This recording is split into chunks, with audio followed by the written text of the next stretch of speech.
Don't forget to check out our sponsor, The Health Blaze, at thehealthblaze.com. 100% all natural products from lotions, soaps, foot soaks, bath bombs, and much, much more. Use the promo code Goodfella1Boxing. Tell them your boy CJ Goodfella sent you, get 18% off. We out. Shaquille O'Neal feels that him and Kobe Lakers would destroy the Chicago Bulls had the Bulls stuck around. Let's talk about it. We back. Goodfella Sports TV. Hit that subscribe button, bell icon button. Share the video. And, kind of talk about that hypothetical. And another one that kind of goes under the radar is the Hakeem Olajuwon Rockets, the 2 years that Michael Jordan took away, or a year and a half he took away from basketball. The Rockets would have been adequate competition. Hakeem Olajuwon was the absolute truth. But let's get into it. Check out the NBA Talk playlist for more videos like this. Hit the subscribe button, bell icon button, share the video. Could I see that happening? Absolutely. At the end of the day, Magic and Bird, they got dethroned. Bird got dethroned by Isaiah and the Pistons. Magic and Kareem got dethroned by Isaiah and the Pistons. They did come back in 91 and make it to the finals, and Jordan put an end to all of that. So, you look at the Bulls, the reason the Bulls ended the way they did, before you see the documentary, I lived through it because I've seen it, because Jerry Krause, he wanted to get rid of Phil Jackson. Michael Jordan said, I'll walk away from this shit. And he do. It wasn't that Jordan punked out and just tried to go on top with 6. He tried to go, on top until somebody, defeated them. And everybody can blame Jerry Krause for trying to get rid of Phil Jackson and break up the Bulls team, So they run stopped in, 98? I think the following year, Patrick Ewing and them broke through again, finally.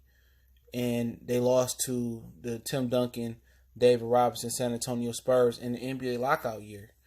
Nobody takes away from the Spurs winning in the lockout, and people forget they tanked to get Tim Duncan. And I know Boston was trying to get him too. And the Spurs tanked and got him and hit the lottery with Tim Duncan, and that's how Tim Duncan became a power forward, only because he played next to David Robinson. So, eventually the Bulls were going to fall flat on their face. Michael had to get old. Scottie had to get old. Dennis Rodman had to get old. They were going to get old. It was going to be, could they continue to plow through the East? And, throughout the Eastern Conference years, there were multiple foes, if Jordan continued on, that he routinely beaten. Ewing and the Knicks, the Indiana Pacers made it. If you go a little bit deeper, Jersey started to make a run again, with Kerry Kittles and Jason Kidd and company, Kenyon Martin. I believe he would have beat them. So Jordan could have easily continued to rule the East. The question was, could he beat the prime San Antonio Spurs and Lakers, because they went back and forth a lot of the time. So those are who you was going to see in the finals. And I believe Shaq might have been speaking facts. Kobe was on a totally different level at the time. He had more bounce in his legs than Jordan. He was younger. He was learning. He was getting better. Shaquille O'Neal, the only answer they had with him was Rodman. And Rodman could hold his own versus Shaquille O'Neal. But at that point, even Hakeem Olajuwon, the version that killed Shaq in the finals in Orlando, that Shaq would have gave him problems. That was a full-grown man seasoned Shaquille O'Neal. So I believe the Lakers or the Spurs wouldn't have been the team to stop the Bulls. Now, at their pinnacle, could Kobe and Shaq beat them? I think that's the real question. I think it's no doubt in my mind. Either some team in the East dethroned Jordan due to injury, due to age, due to not replenishing their personnel. Because to continue to win, you can't just stay packed. That's why the Golden State Warriors added Kevin Durant. That's why, Miami Heat added Ray Allen. Just staying packed, no matter how good your team is, isn't good enough, because teams are going to adjust. So you have to make the right roster decisions and the roster moves to stay on top. And the Bulls did that. From John Paxson to some of the other guys they had on there, they made the move to get Tony Kukoc and some other guys. You know what I'm saying? So if they continued on, I just think Father Time would have been the ultimate guy that beat him. And I just think Shaq and Kobe would have been beneficiaries, or Tim and Robinson would have benefited from beating them in the finals. You know what I'm saying? Jordan was getting older, and it's no secret, Jordan didn't take care of himself. Jordan liked to smoke, and people talk about the flu game. The rumor was, and I believe it to be factual, that Jordan was hungover. He was hungover. Jordan didn't live a clean athlete's lifestyle. He smoked cigars. He drunk.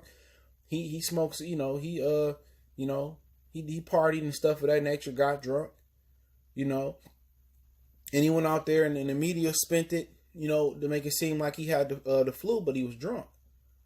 So in my mind, it was no doubt in my mind. I seen Isaiah get dethroned. Only reason they got dethroned is because they changed the rules, but eventually it would have happened. Bird got old, Magic got old, Shaq got old, Kobe got old. So, you talking about a guy that was drafted in the middle 80s in Jordan? 96, about 10 years. Come on. Can nobody stay on top for 20 years? Kareem eventually faded away. George Mikan, Bill Russell, Pete Maravich, Jerry West. Father times come for everybody. Did Pippen go on and was solid for a while? Absolutely. But to talk about the matchup, I think the better question is, how did they match up at their best? Kobe and Jordan, Kobe locked down Jordan. Jordan locked down Kobe at that point, right?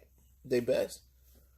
Pippen, who else on there are you worried about? You can, depend on what team, you can put him on Glenn Rice. You can put him on Rick Fox. You could put him on Kobe. You probably put Pippen on Kobe.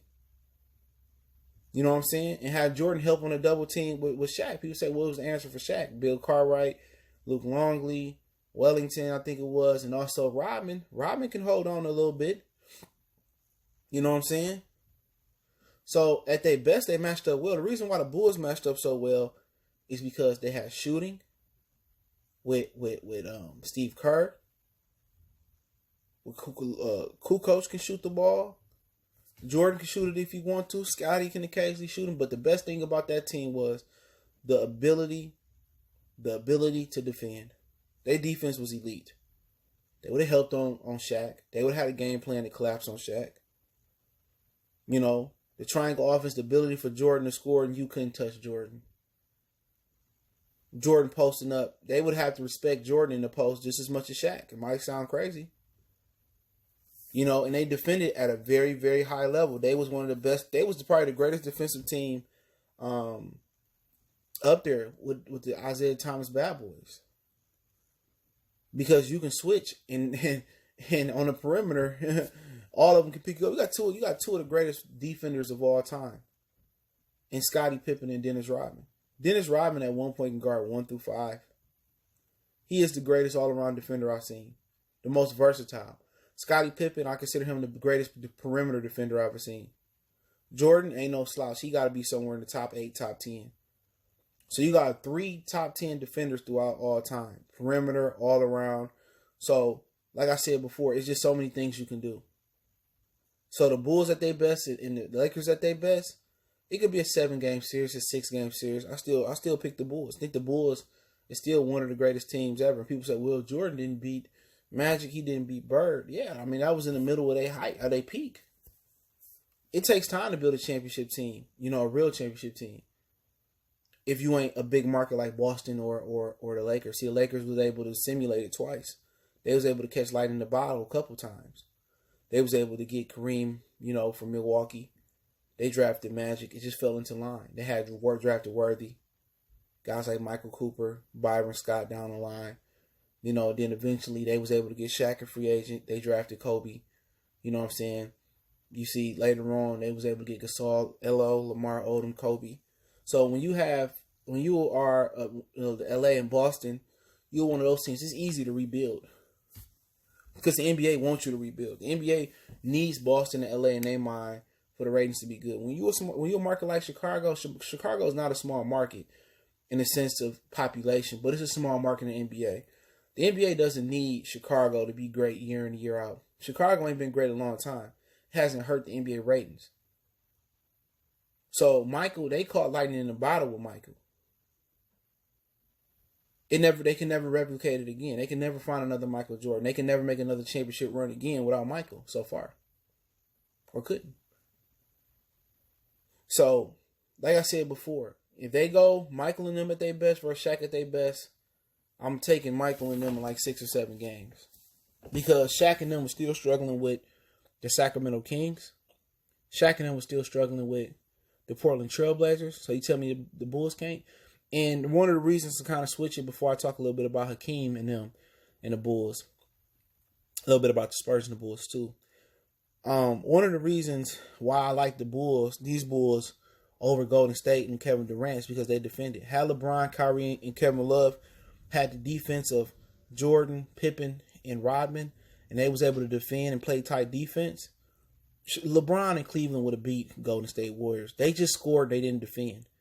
So Cleveland was an elite defensive team, and it showed in the finals versus Warriors. It's a very winnable series had they clamped down and defended. Had LeBron took care of Kevin Durant, had Klay Thompson, he did when he done. Had they had one more elite defender on the perimeter, like had Steph been able to guard Kyrie, forget Draymond, because Draymond was just a hell. He's a good defender, but he couldn't guard Kyrie. Had Steph been able to clamp on Kyrie, it'd been over with.